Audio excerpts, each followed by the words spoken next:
slept in and I'm still sleepy. So probably says I need even more. Anyway, it is Friday, so hopefully nice restful weekends are ahead for us all. My goal, at least. Any questions from you guys before we get started today?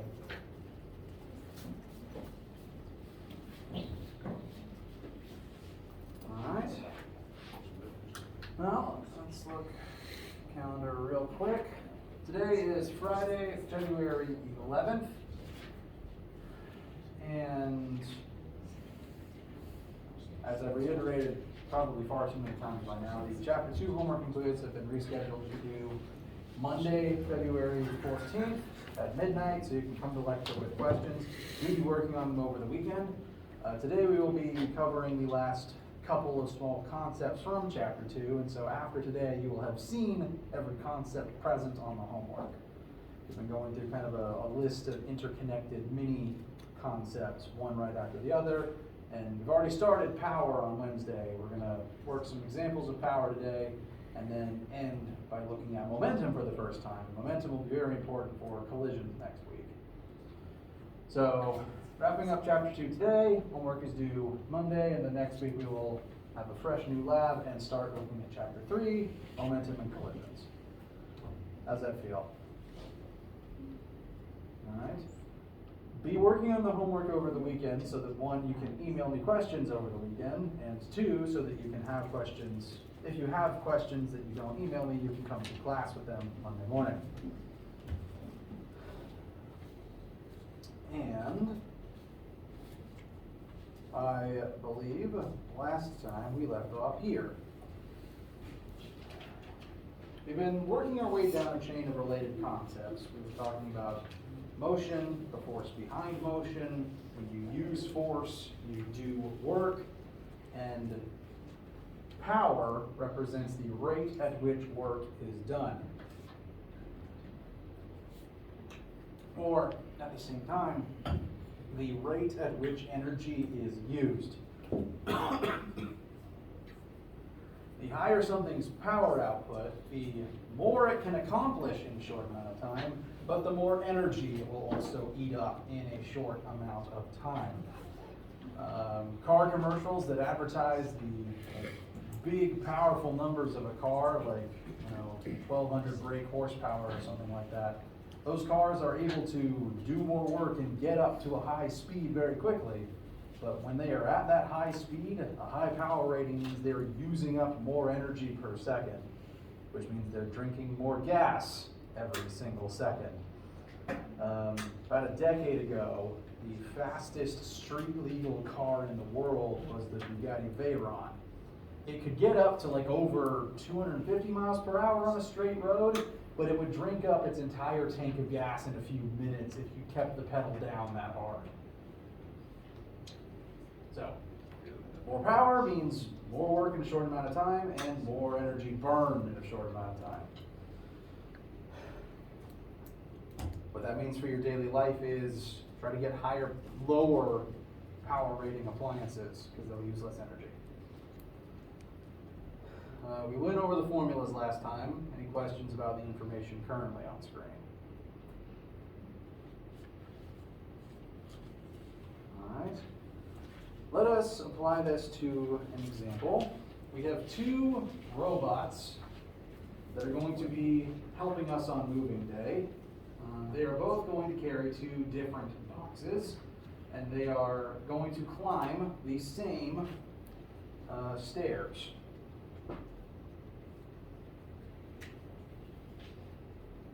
So, we have our staircase.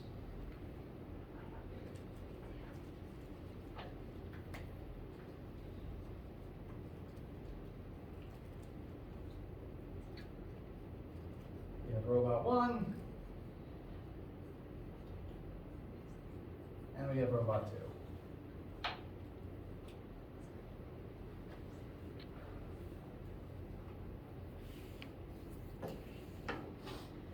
Now these stairs, they are both going to climb the same stairs, so their change in height from start to finish is going to be the same. They are climbing 10 meters vertical of stairs. Robot 1 is carrying a 3-kilogram box and accomplishes this 10-meter climb in 1 minute. I'm going to go ahead and convert that into seconds because our formulas are designed to take seconds. Robot 2 is going to be taking a slightly smaller box. This one's only 2 kilograms, and it will make this climb in 30 seconds.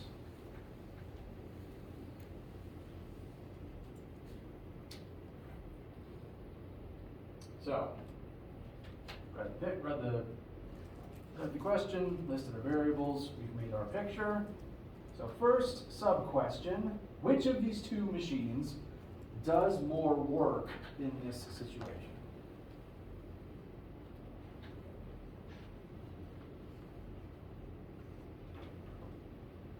We're going to mathematically figure it out. Does anyone have a guess at the start? Robot 2. Robot 2? Wait, never mind. Robot 1. Robot 1. Yeah. Why are we guessing Robot 1 at the start? I say because it weighs more. It is carrying a heavier box, so that makes sense. It takes more energy to lift something that is heavier. Let us now prove this mathematically. First, to calculate work, we're going to want the work formula. Work equals force parallel times displacement. As we are lifting these boxes upwards, our height is changing upwards and we are exerting a force upwards to lift them. Everything here is in the vertical axis. That's good. We want our vectors to be parallel to each other.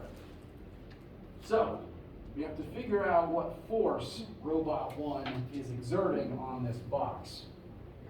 And general rule that I'll remind you of, to lift anything, the bare minimum force you have to exert would be at least that box's weight. So we know the box's mass of 3 kilograms. We can figure out how much it weighs. That would be the bare minimum force required to elevate it up these stairs, not counting the force the robot would exert moving its own limbs. So, I call this work 1 for robot 1. I'm going to keep robot 1 stuff in red ink. The force that robot 1 will exert should be equal and opposite to the weight of the box. So the box has a mass of 3 kilograms. We would multiply that number by 9.8 to determine its weight. So this is the force the robot exerts times the distance, vertical distance, because this is a vertical force, that the robot will be exerting that force over, all 10 meters of the stairs. And that should tell us our answer. And you might notice, I've made this comparison before, mass times 9.8 times height is the same as the GPE formula. Because when you give something GPE, you are doing work to elevate it, and you are putting energy into it. So we can think of this as the robot is doing work by exerting the force times distance. Alternatively, the box is doing work, the robot is doing work, giving the box GPE. Either formula gives you the correct answer here because it's basically the same formula. And so, I think that's about 270? 294. Thank you, I was wrong. 200, you say that again? 294. Thank you. 294 joules. Oh, yeah, I can see where that is. All right, so this is Robot 1's work. We will now repeat this process with Robot 2.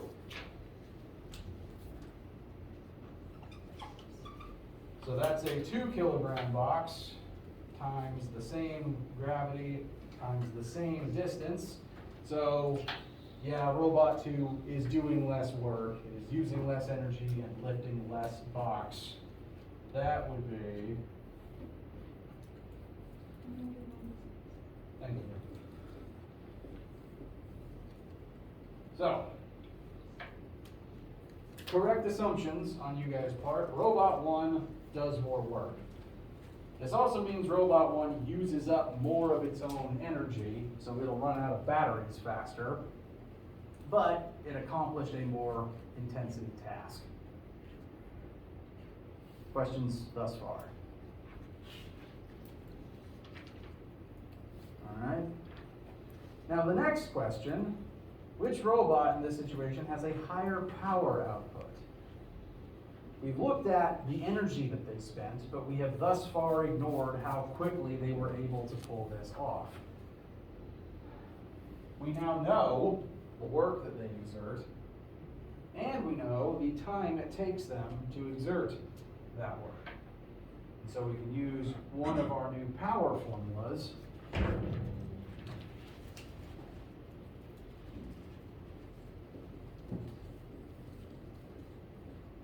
figure out the power output of each machine in this particular case.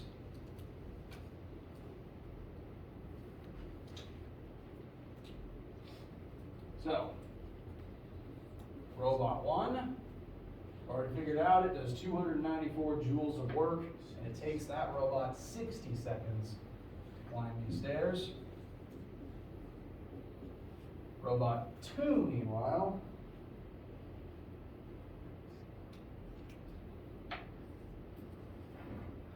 does 2/3 as much work, but in half the time. So what are the power outputs in this situation?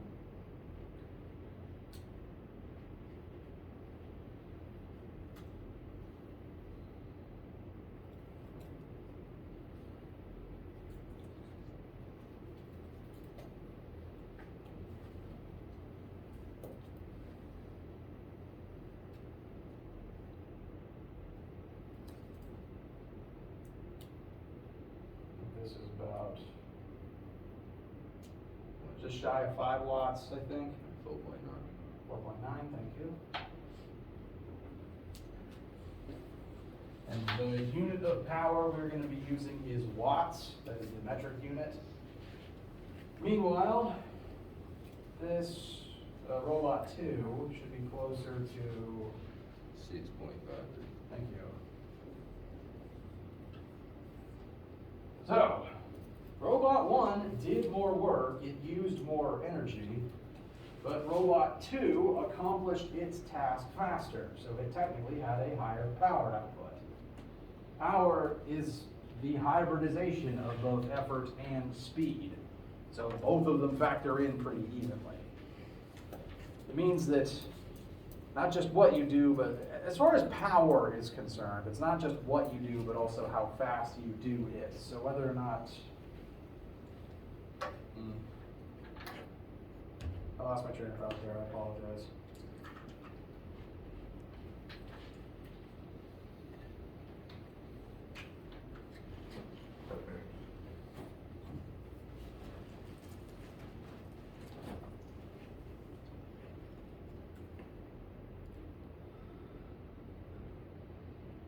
Questions about this particular example?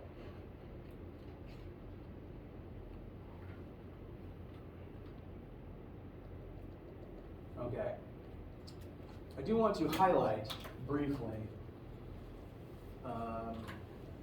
this method used here to kind of determine which robot is more powerful. This method can be used to determine the power output of basically anything. I have used this in the past as a lab demonstration with some middle and high school students. If you know what you weigh, which is to say the force that your legs have to exert to lift you, and you run up a flight of stairs of known height, like these ones, you can do this same method to figure out your own power output, which I've done with students before. Usually the athletes like to know that figure. Because once you figure out how many watts your power output is, you can convert that into horsepowers. Because they measure the same thing, you can convert them back and forth. I, from my own experience doing this experiment, am about 1 horsepower, and I am not athletic in the slightest. But there's something to bear in mind, kind of a fun fact about the unit of horsepowers, is that's the imperial unit of power you tend to hear on commercials and quoted in like statistical manuals. And they intentionally make it sound like 1 horsepower is the power of a full-blown race or workhorse. But that's not actually true. Historically speaking, the unit of horsepower was set based on the output of a mine pony. The ponies that would pull mine carts through mine shafts. Because you don't want to bring a full-blown horse down there. That's not going to fit in the tunnels. They brought ponies to carry the carts or to drag the carts along the rails. And that is what horsepowers are based on. They're actually pony powers. And frankly, it's the power of a pony that's been inhaling coal dust. So it's less impressive than the car commercials make it sound. Okay, I am actually going to add one more quick example into these slides, because I want to make sure to use the other power formula real quick.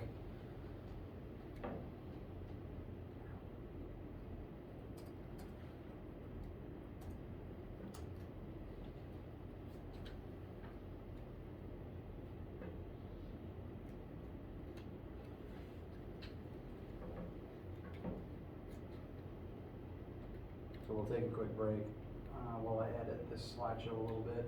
I need to take a minute to grab some water or something. Now's a good time. Apologize. Just want to make sure to get this example written in.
All right.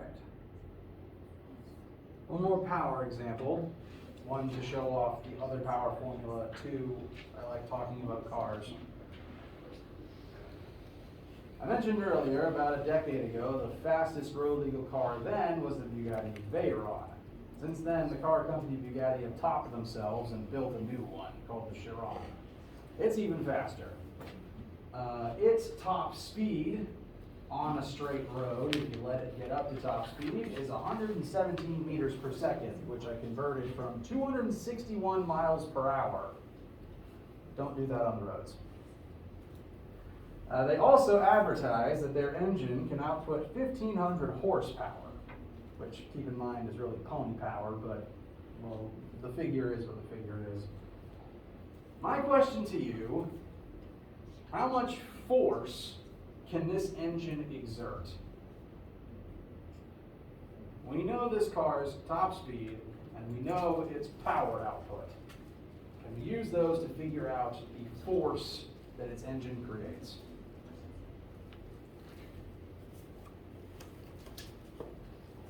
So, power, 1,500 horsepower.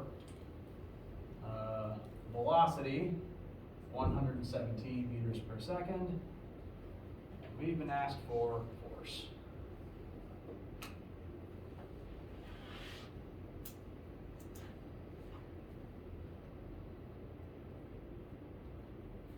Now, I wrote this example so that we could specifically look at the other formula for power.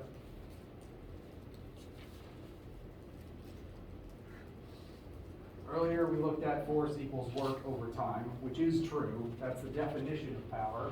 But we can rewrite that formula to be power equals force times velocity. Much like how the engine in this car is exerting a force to push the car forwards and keep it moving at this velocity, whenever you use a force to move something, it has a velocity while that force is being applied to it. So we can use this formula to figure out from the velocity and the power how much force this particular engine generates. Similarly, if you figure out your own power using the previous method, you can use this to figure out running force of your own legs. So I'll write the formula up on the board real quick. Power equals force times velocity. So, do we just want to plug these numbers in and get going?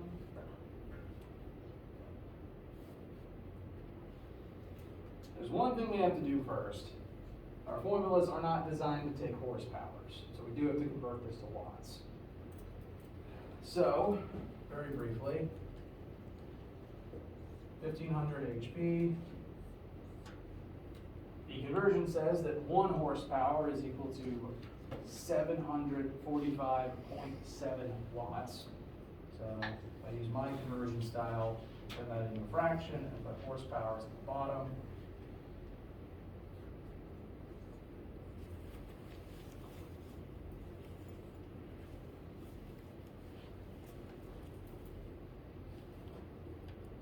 And this will give us a lot of watts.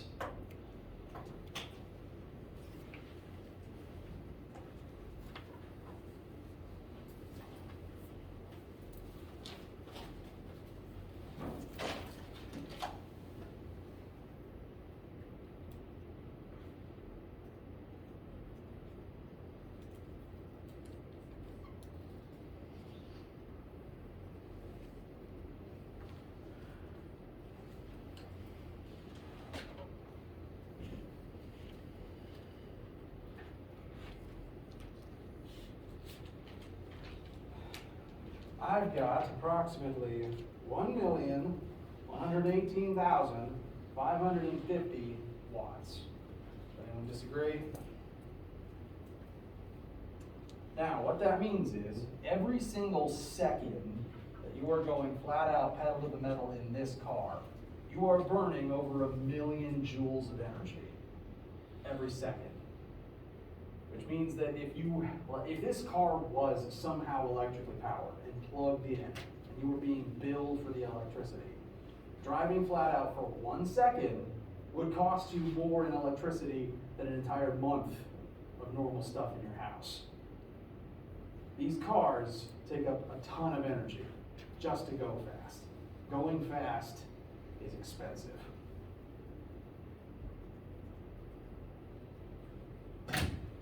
So that is its power output in watts, which we can now put into our nice metric formula.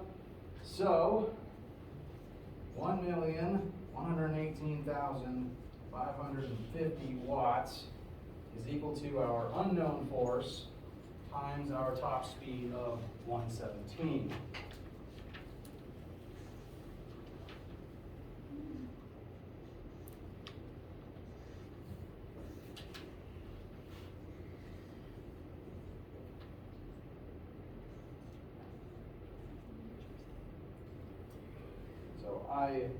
Please let me know if you do not reach the same number. I've got about 95,000 newtons. These things take up a lot of energy, but the machines themselves can accomplish a lot of useful things. An engine like this can do a lot of good if used properly. I just don't recommend using it to go that fast on a roadway.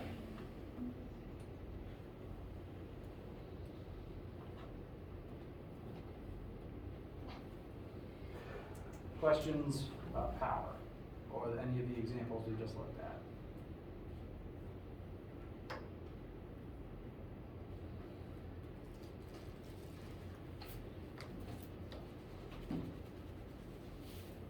All right. There's one more concept in the chapter 2 homework that I'm going to go ahead and show you. We should have time to work an example or two related to it. And so the last part of chapter 2 is momentum. We're still studying motion and the forces behind motion, and this is a related concept that very much is tied directly to the motion of objects.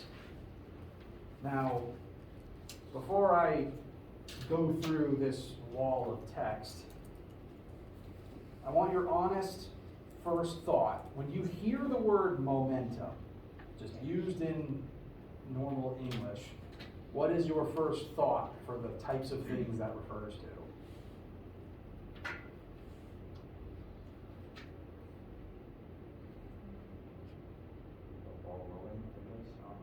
A ball rolling. So something is moving and it's gaining momentum as it is moving. I was going to say something like gaining speed. Gaining speed, very good. If you pick up momentum, you are now moving faster and faster, and you're even harder to stop. Those turns of phrase are very accurate, actually. They refer pretty well to the actual physics definition of the term. Momentum is a lot like kinetic energy. It is not the same thing, but it is very similar. When we talked about kinetic energy, that's a form of energy that objects possess when they are moving. If something with mass has velocity, it has kinetic energy allowing it to move. Momentum is very similar in that it is a measurement of an object's tendency in motion. Mass times velocity tells you the momentum an object currently possesses. If an object is moving, if it has both mass and velocity, it has some amount of momentum compelling it to move. This is not only similar to kinetic energy, it is also similar to inertia, Newton's first law. An object in motion tends to stay in motion. If something has momentum, it's kind of like a voice in the back of your head telling you, you got to keep moving, you got to just keep pressing forwards. Momentum is that, but for anything with mass. If you have momentum, it is an innate compulsion to keep moving. The more momentum you have, the more you are compelled to keep moving. The faster you will just be moving by having that momentum. Like I said, this overlaps a lot with kinetic energy. But it is technically not the same thing.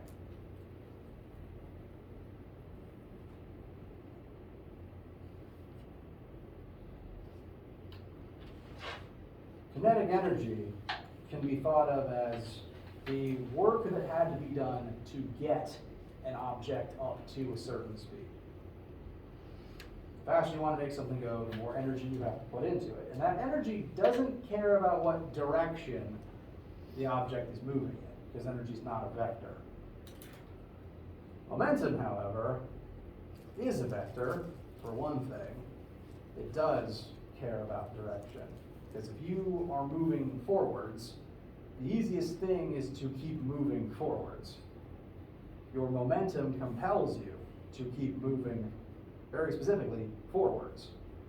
If you've ever, being in a moving vehicle, if you take your foot off of the gas, and I don't recommend this, if you were in a moving vehicle where the foot is off of the gas and no one is touching the steering wheel, the vehicle wants to keep moving forwards. It does that on its own because it has momentum compelling it to keep moving in the same direction. Note, velocity is a vector, Therefore, momentum is a vector. Yes? So if I'm understanding you correctly, which I might not be, if you were to just put your foot on the gas and not touch the steering wheel, in theory, the vehicle's supposed to be going straight. In theory, yes. If there Why weren't, does- if there were not outside forces like incongruities in the road or incongruities in your tires, it should move in a straight line. Okay. Should. So when a car veers when you're not touching the steering wheel, that's some outside force affecting its trajectory. Right. Because a car is made up of a lot of individual parts, any one of them could have a slight imperfection that introduces a tiny bit of force to the left that adds up slowly. Okay. But in theory, it should move forwards unless something is wrong in making it do otherwise. Arguably a better example of this is actually bicycles. This one is a little easier to actually experiment with. Bikes are able to keep moving forwards with no rider. If you just grab a bicycle and launch it forwards, as long as it has forward momentum and no human on it, it will keep moving forwards, and it will actually stay upright for as long as it can. Entirely because of the momentum telling it to keep moving forwards exactly the same way it is. Until something stops it or hits it and forces the wheels to turn, it'll stay upright and it'll keep moving, and it looks kind of weird. It's a little harder with a unicycle, but bicycles tend to pull it off pretty okay. So, if you have momentum, it compels you to keep moving in the same direction that you are already moving in. Energy doesn't care what direction you're moving in, but momentum does.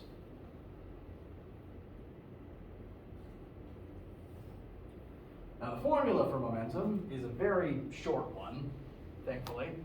Momentum, the variable for which is functionally a lowercase p. Power is an uppercase P. Momentum looks like a lowercase p. Momentum is equal to mass times velocity. If an object with mass is moving, it has some amount of momentum that will compel it to keep moving. And the more momentum something has, either because it's moving faster or because it has more mass, that makes it harder to stop.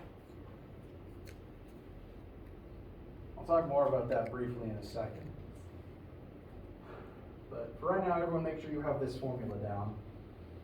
Before we use it, I do want to address a tiny piece about the formula itself. That P on the front that represents momentum isn't technically a letter P. It's actually a lowercase Greek rho. The keyboard that was used to type these didn't have a rho button, so typed out it looks like a lowercase p. The lowercase part is important though, because uppercase p is reserved for power. So if I make it, I try to overemphasize it if I write them next to each other. Uppercase p for power, lowercase rho for momentum. And I'm only mentioning that it's a rho because I'm probably going to subconsciously refer to it as rho instead of p, because p is technically power. So if I say rho, I mean momentum. And if it helps, you can think of it as rho-mentum. There's several jokes that that's why we use that letter for it. I don't think they're accurate. There's several jokes as to why, getting all the way back to weird stories about Newton himself. As far as I know, we don't have a real answer why we use rho for it, but it is technically a rho, this letter. And so I'm probably going to call it that, and that's what it refers to. So,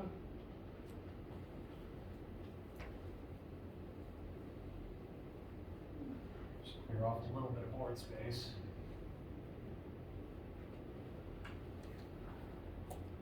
Here we have 4 different entities that may or may not have some amount of momentum.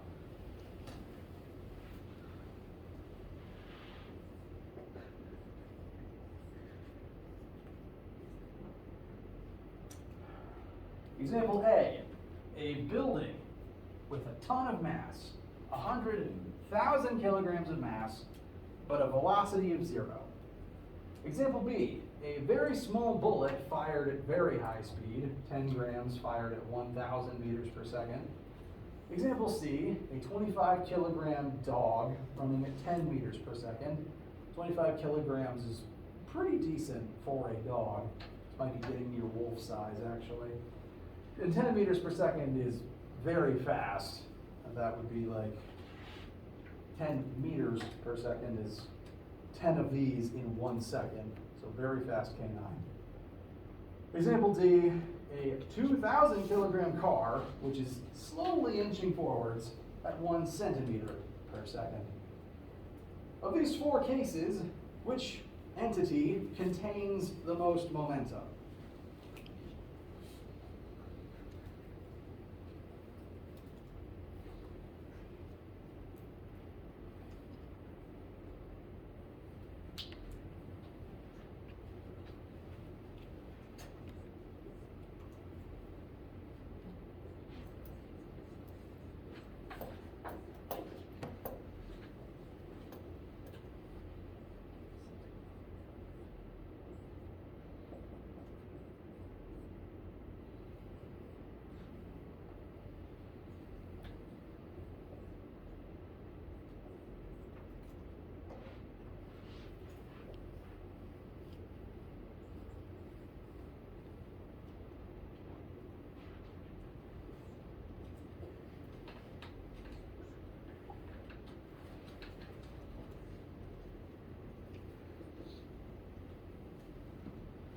So, to find momentum, I want to multiply mass times velocity.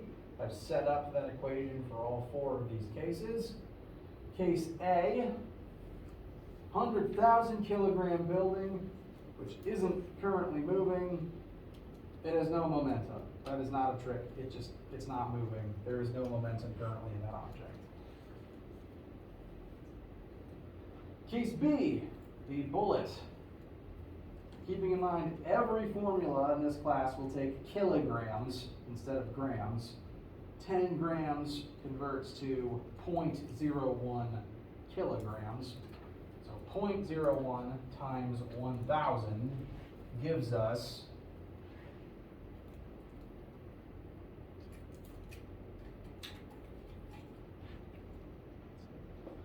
so I'm doubting myself for a second there. 10. The dog.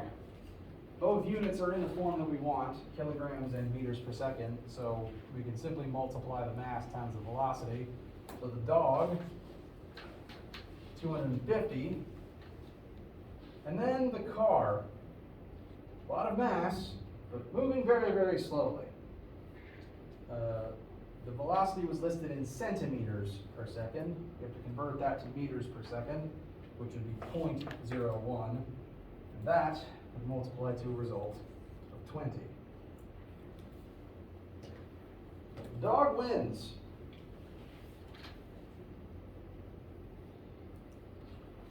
Now, what I want you to take away from this series of calculations is what to think of momentum as.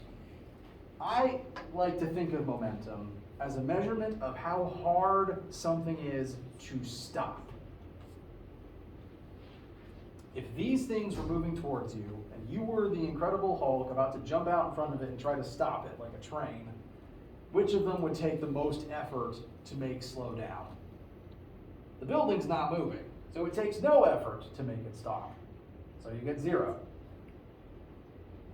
Bullets are easy to stop, you don't want to be standing in the way when they do. This dog,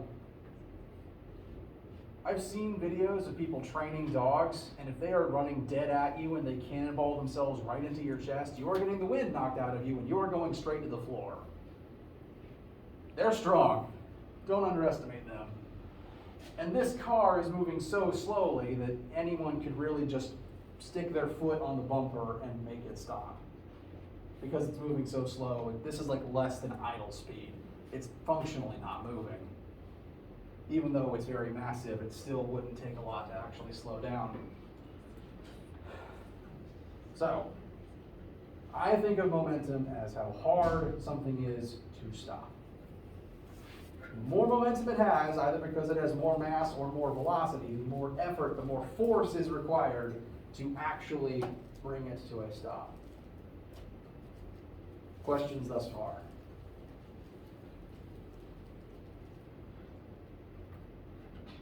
Okay.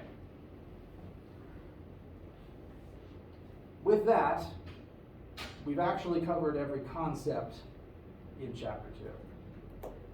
But there is a term that will show up in your homework. Like, you would already be able to do the math for this, but there's a term that you need to see because it comes up in the homework and I don't want it to come out of nowhere. Impulse, oh, sorry, I got ahead of myself. Momentum can change because the velocity of an object is not always going to be constant. The whole point of measuring how hard something is to stop is to know how, like, what it takes to stop it. They can be stopped. So momentum can change, very much so. If you change the velocity, you change the momentum. And so,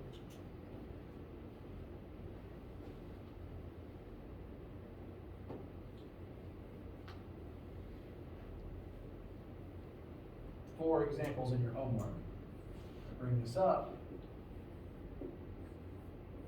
if you plug in, instead of a single solid velocity, the change in velocity, say you are doing an example about a train that is slowing down. If you plugged in the change in velocity instead of a continuous velocity, that could tell you the change in momentum. If the velocity is changing, its momentum must be changing. Something is exerting a force on that object to either speed it up or slow it down. That changes the momentum that particular object has. So, momentum can change. And for reasons I don't entirely understand, Newton decided to take that concept of change in momentum and give it a unique name and a unique variable. To establish momentum can change. The math for that is not terribly difficult. It's mass times change in velocity. That concept, however, is named impulse. So if you've read ahead on the homework, if you've seen the word impulse, it specifically refers to change in velocity.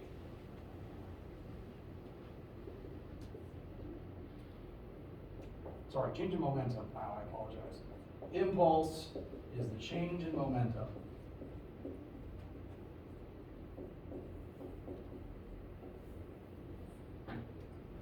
There's at least one homework question that asks you to calculate the impulse of an object. And I'm bringing this up so that you know that refers to the change in that object's momentum in the question mentioned. There's an object that specifically, I think the example I'm talking about involves a baseball being thrown through a window, and as the ball breaks the glass, it slows down. It takes some of its momentum to break the glass. So as it goes through the window, it slows down. And you know the speeds before and after. Your job is to figure out the change in its momentum from that impact. And the problem asks you specifically for impulse. So that word refers to the change in velocity. Just wanted to make sure everyone knew that. The weird part, and the part that I really can't describe, is that impulse was given not only its own name, but its own variable. Because delta rho was apparently too complicated, so Newton decided to give it its own unique one in lowercase j. And I don't have a good reason for this, other than the fact that you can call it gympulse now. Anyway, my brain has a habit of fusing words together, so rho and momentum becomes romentum, j and impulse becomes gympulse to me. It's just a quirk of my operating system. Anyway, the word impulse, which on your formula sheet, if you need a formula for impulse, it's the lowercase letter j. Impulse is the change in momentum. Here, on this slide. Impulse is equal to change in momentum, which can be calculated mass times change in velocity. There is a different formula for it, as you can see on screen, force times time, but we'll actually address that one next week. Past couple of weeks have been a bunch of related topics, but rapid fire. So if you have questions while working this homework about any of the things we've been talking about, I want you to let me know. Please email me, even at midnight on Saturday. I will answer eventually if I'm asleep, but I will answer, I promise. And Monday we can spend the whole day reviewing, going over anything that you've encountered that you want clarification on. Questions right now? Okay. You working on your homework? Let me know what issues you have, and have a wonderful weekend.